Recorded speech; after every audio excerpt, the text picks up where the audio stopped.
Jadi sudah saya jelasin, bid'ah itu dari siapa? Perkataan bid'ah? Hah? Dari Nabi Muhammad SAW.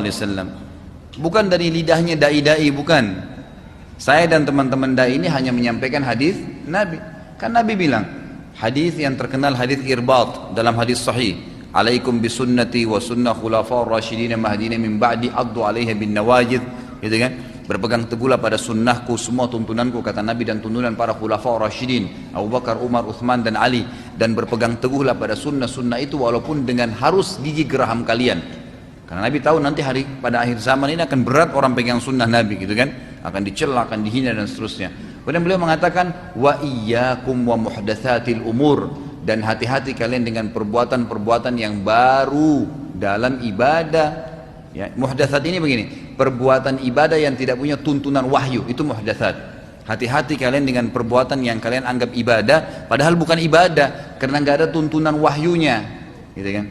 Terus beliau mengatakan fa inna kulla muhdatsatin bid'ah, kata Nabi. Semua perbuatan ibadah yang tidak punya tuntunan wahyu itu adalah perbuatan baru dalam agama. Bid'ah itu perbuatan baru dalam agama yang Nabi nggak pernah contohin dan juga sahabatnya. Terus Nabi bilang apa? Wa inna kulla bid'atin dhalalah. Semua bid'ah itu membawa pelakunya pada kekeliruan dan kesesatan. Nabi yang sabda itu. Nabi kita yang berbicara hadis sahih. Lalu beliau mengatakan wa inna dhalalatin finnar, dan kekeliruan dan kesesatan dalam ibadah, buat ibadah yang tidak Allah perintahkan dalam Qur'annya dan juga Nabinya contohkan dalam sunnah, akan membawa pelakunya pada api neraka karena sia-sia. Jelas sabda Nabi. Dalam hadis riwayat Muslim yang lain kata Nabi SAW, man ahdatsa fi amrina hadza ma laysa minhu fa huwa raddun aw mardud. Siapa yang berbuat ibadah yang tidak kami contohkan akan ditolak atau tertolak. Jelas sekali. Ngapain repot-repot ibadah yang tidak ada tuntunannya itu, yang ada tuntunannya aja sudah repot dikerjakan. Jadwal kita tuh rutin sudah ada yang ada sunnahnya, ada qobliyah subuh, ada subuhnya, kemudian ada zikir pagi. Coba jaga tuh. Saya tanya ikhwah di sini yang sudah rutin jaga ma'thurat zikir pagi. Tiap hari rutin kan terjaga on time? Itu aja kita kadang-kadang masih kelepasan, gitu kan? Zikir pagi, habis itu sholat duha. Sholat duha sudah nggak? 8 rakaat, udah dikerjain belum? Sudah rutin belum terjaga. Kemudian sebentar kita bekerja sudah duhur, ada qobliyah duhur, ada ba'diyah duhur, itu sudah rutin. Kemudian sebentar istirahat ada qobliyah asar, ada zikir sore. Sebentar istirahat ada qobliyah maghrib, ada ba'diyah maghrib. Sebentar istirahat ada qobliyah isya, ba'diyah isya.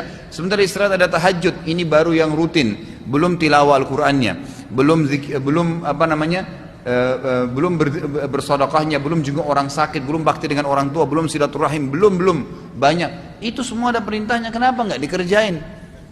Kenapa kok harus repot-repot cari perbuatan bid'ah ini untuk apa? Itu ngabisin waktu dan tidak diterima, saudaraku, gitu kan? Jadi kalau anda mengingatkan orang masalah bid'ah, kalau anda dikatakan Wahabi, nggak apa-apa deh kalau dibilangin Wahabi, sudah. Orang ingat ini baik sunnah Nabi kok malah dibilangin Wahabi. Nggak pernah ada istilah Wahabi di zaman Nabi. Semua ustadz subhanallah yang dikatakan Wahabi pasti lisannya mengatakan qala Rasulullah, dikatakan Wahabi. Ya sudah biarin aja bilang Wahabi deh. Habis gimana sudah dikatakan Nabi mengingatkan, dia enggak. Nabi enggak pernah kerjain, saudaraku, enggak apa-apa. Loh subhanallah. Nabimu dan kiaimu enggak pernah buat, kamu berani mau buat, gimana caranya? Buat dalam agama. Enggak boleh gitu kan. Ingatin saja, kalau masalah dia bilang anda ini selalu sedikit-sedikit bid'ah, ya sudah, yang penting kita sudah ingatin gitu kan. Supaya jangan salah, karena masalahnya yang dia buat memang bid'ah, jadi diingatin. Kalau dia buat sunnah masa kita mau ribut-ribut? Nggak mungkin kan. Ingat, rivalnya sunnah bid'ah, lawannya itu. Artinya orang, kata para ulama, satu mengerjakan perbuatan bid'ah berarti dia mematikan satu sunnah.